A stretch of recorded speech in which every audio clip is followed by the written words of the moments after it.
ఈ సంవత్సరం ప్రారంభంలో మీరు నేర్చుకున్న మొదటి మాట, దేవునికి మొదటి స్థానం. దేవుని స్థానంలో ఇంకెవరిని పెట్టకూడదు. దేవుడు దేవుడే. దేవుని సమయాన్ని ఇంకెవరికి ఇవ్వకూడదు. దేవుడు దేవుడే. దేవునిది ఎవరికి స్థానం వీల్లేదు. దేవుడు దేవుడే. దేవుని నువ్వు ప్రేమిస్తున్నావు అనేది క్రియల రూపంగా, వ్యక్తిగతంగా show it privately, not just publicly. హృదయ రహస్యాలు ఎదుర్కొన్న దేవుడు. నీవు నిజంగా దేవుని ప్రేమిస్తున్నావంటే tell it privately. Tell him and show to him. నువ్వు ఎంత ప్రేమిస్తున్నావు చూపి. ఈ రోజు నువ్వు అలిసిపోయావని ప్రార్థన చేయట్లే. నువ్వు అలిసిపోయావని దేవుని ఆలయానికి రావట్లే.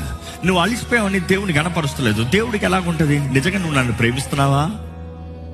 ఈ రోజు నీవు దేవుని ప్రేమిస్తున్నావంటే no matter what it is, put him first. Put him first. ఈ రోజు మీరు అనుకున్న పోరాటాల మధ్య ఉన్న, సమస్యల మధ్య ఉన్న, ఈ అన్నిటి మధ్య సతమతం అవుతున్నా పర్వాలేదండి. మొదట దేవుణ్ణి ప్రేమించండి. ఆయనను ప్రేమించు వారికి వినబడతలేదు. God is showing you are chosen. Come, I want to do a new thing. You are here desperately. God, I need you. నువ్వు కావాలి ప్రభా అని వచ్చాడు.